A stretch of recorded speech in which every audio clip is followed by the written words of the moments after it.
You want to get the highest and best price for your house, and really truly the only way to do that is to market it to the masses and get that market build up, get those people demanding your house.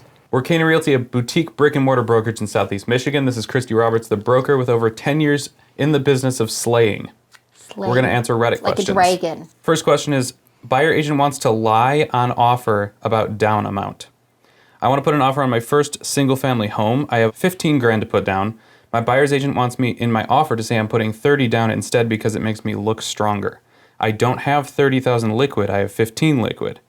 He says everyone lies about this on offers, the seller will never find out, and the purchase agreement is not a financial document. Is this normal and legal to lie on an offer? Why does the seller even need to know how much I'm putting down, as long as the overall purchase price is right and I'm qualified and approved for a mortgage in the amount that they're asking? I am really thankful that this agent does not work for me, because as you were telling me, I could feel the anxiety going up in my body. All right, so you are signing a legally binding contract. So everything that you put in the contract is how you're going to perform. So if you put $30,000 down, say something crazy happens with your loan product, and you aren't qualified any longer to put $15,000 down, and you have to put $20,000. On your purchase contract, you had $30,000. So you don't have the extra money. So then you have to go to your mortgage company and say, hey, I need a loan denial because I can't buy the house. The listing agent is looking at it going, well, wait a minute, you told me you had $30,000 down. Now you're telling me you don't have enough. My seller just took the home off of the market for X amount of days, and you lied. You weren't diligent in your contract. You broke the terms and conditions of the contract. So I would run from your agent and I would hire somebody else who's actually protecting you, because it really sounds like he's doing anything and everything he can to get the contract accepted, which is cool in some aspects, but not so cool that he's doing it on your back and on your liability. He has nothing to lose other than a commission. You have potentially losing your earnest money and being in breach of contract. I don't like it. Not kosher. Not kosher. Do I need these?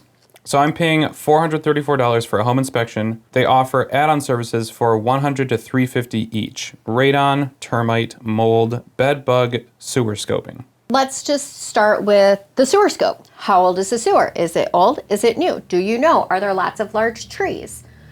If you answered old or unknown or yes trees, absolutely get it inspected, because guess what? The couple $100 that you're going to spend on that inspection is nothing compared to how much you're going to spend if you have to replace any part of your sewer system. Radon system. Is radon prevalent in the area that you're purchasing in? In our area, southeastern Michigan, if you have a basement or are going to be spending any time underground, like if you're a split level basement house, even if your house is kind of like built in a hill, we have high radon levels here. If you have high radon, you could get cancer. I don't want to get cancer. To me, it's worth $125 to $175 to get the radon test. Termites. I used to be licensed in Arizona. Absolutely 100% all day long I would get a termite inspection, because it wasn't if you had termites, it's when you're going to have termites. In Michigan, I've sold probably close to 1,000 homes since I've been licensed in Michigan, and I've had 2 homes that have had termites. So would I get a termite inspection? Probably not, but I would ask my inspector, my general home inspector, hey, when you're looking at the house, if you see any signs or evidence, let me know, and then I'll order a termite inspection. Same thing with mold. If there's water damage or if there's evidence of mold, which we say organic growth because we're not qualified to say mold, at that point I might say, hey, let's get an air quality test for mold. If there's no signs of anything, why get it? But it's up to you. This is your only opportunity to check out the house and test the house before you buy it. So if anything's important to you, now's your time. And if you don't do it, you can't go back on things. I'm a big believer that you get inspections. If you can't afford the $500 to $1,000 it's going to cost you for inspections, you need to really evaluate whether you are in a financial situation to afford to buy a home. Because most major things that happen to a home that the inspection's looking for is going to cost way more than what your inspection cost. Do your research on your inspectors. Don't hire necessarily the cheapest person, but hire the person with the most Google reviews. Hire the people that you may know, like, and trust, because they're the only person that's going to be able to look at things that you're not going to be able to look at until you own it. This one's technically not a real estate question, but Okay. just bought a dirty house. Where do I start? Just closed on my house, and the old owners were slobs. There's a thick layer of dirt, dust covering everything. The walls have streaks, the floor has piles of dirt, the ceiling fan is caked in dust. There's mouse dropping on the stove and the oven. The toilet looks gross, but looks more like some kind of buildup or corrosion rather than you know what. The shower is meant to be white, but stained a yellow-orange color. Inside the fridge is just nasty. Open containers left, and frozen meat left in freezer. Cabinets and carpets aren't salvageable, so I'm not worried about them. Where do I start with this? What products do I need to buy? It's my first time living alone, so I don't have cleaning experience of this caliber. Hazmat suit. And I'm somewhat joking, but somewhat being serious. So definitely wear face coverings when you do this because you don't know what type of contaminants you're going to be breathing in. But it's with anything. I would go in, rent a dumpster, and get the bulk out so that way you can see what you're working with. So I would bulk out, demo what you need to demo, and then work from the top to the bottom and just scrub everything down. And it's not the time necessarily to go, and sorry, all you environmentalists are going to hate me. It's not the time to really go like, oh, we're doing best for the environment by cleaning it with this biodegradable stuff. You need bleach. You need like strong chemicals a lot of times to get rid of funk. Just make sure you're protected. And then once it's all clean, then you can go in and be the all natural thieves and peppermint oil and all the good stuff that we like to use in our house. Getting ready to list. What questions should I ask a potential listing agent? Why aren't you calling me? Question number 1. Yeah, question number 1. Why aren't you Christy Roberts? Usually the first thing that people want to ask is, how long have you been doing this? What's your experience? I don't necessarily care about how long somebody's been licensed or how experienced they are because everybody needs to get their foot in the door sometime. And a lot of times those newer agents or less experienced agents are going to work a little bit harder for you because they've got the time. So it may not necessarily be how long have you been doing this, how many homes have you sold? It's what can you do for me? What marketing are you going to do on my home?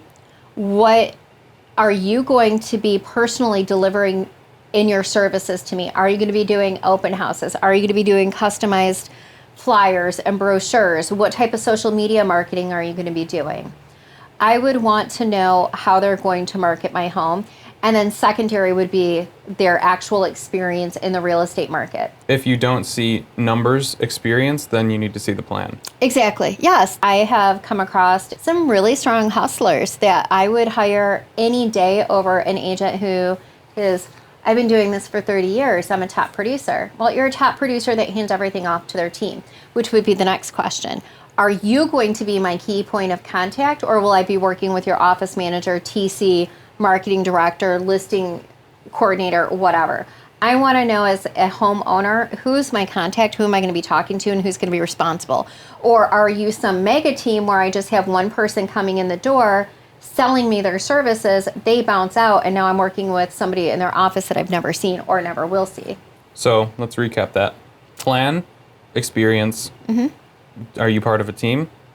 Plan, experience, and setting the expectations of what is going to be personally delivered and by whom. Some people like the fact that some agents come in with a plethora of people. Like ourselves, we have quite a few people in our company that's going to be hands-on. But your listing agent will always be your key point of contact. If you can't get a hold of them, we have other people, but you'll always have that one person.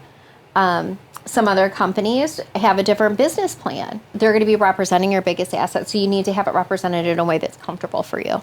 This will be our first house that we've sold. Always been renters. Recently received a flyer for an investment firm / developer that was interested in buying our home. Is this a good option? Will they give us the market value or try to lowball us? Are there companies that you would recommend if it is a good option? So most often they're investors. What do investors want to do? Lowball. They want to make money. They're going to lowball. They're not going to buy your house at a market value. Because they want to sell at the market value. Exactly. Or they're going to do minimal work to sell above market value. So unless you are in a unique situation where you need to cash out, maybe they're giving you an extended occupancy time, but paying off your mortgage, or maybe you have a unique situation where you don't really have the flexibility to have people come in and out of your house for showings, in those cases, those companies are great. In cases where you are an average house in an average neighborhood that's in average condition, and you live an average lifestyle that you can let people come and go, it's not usually in your best interest to sell to them. You want to get the highest and best price for your house, and really truly the only way to do that is to market it to the masses and get that market build up, get those people demanding your house. And so you can make the money instead of an investment firm. Okay, this one is not even, this is actually going to be like, I'm reading it as information for us. Okay. A hater made a video on YouTube about the house I'm selling and saying that it failed a home inspection. He's using my address on the video, so it populates when people search the address on Google. He's not disclosing himself, just using pictures from the listing. I've had this reported on YouTube with several family members. This has to be either someone that truly envies me or a potential neighbor or even a buyer that's trying to get a better price. What can I do? Do you want to guess? Because there is a resolution, they updated it. So my guess is it's defamation, and they could seek legal counsel. If they are taking it from the MLS and it's a copyright violation, there's all sorts of wrong things in that. And then if it's being done by a realtor, then it's an ethics violation. So then they could lose their membership in the National Association of Realtors because they can't do that. So what this person did, yes, I filed a copyright case with YouTube and it was resolved in 24 hours in my favor. So YouTube handled it. Good. Based on copyright. Yeah. But there are so many unethical things about that whole situation. I mean, I couldn't even imagine what that homeowner has to feel. It's bad karma. Yeah, it is. Very, very bad karma.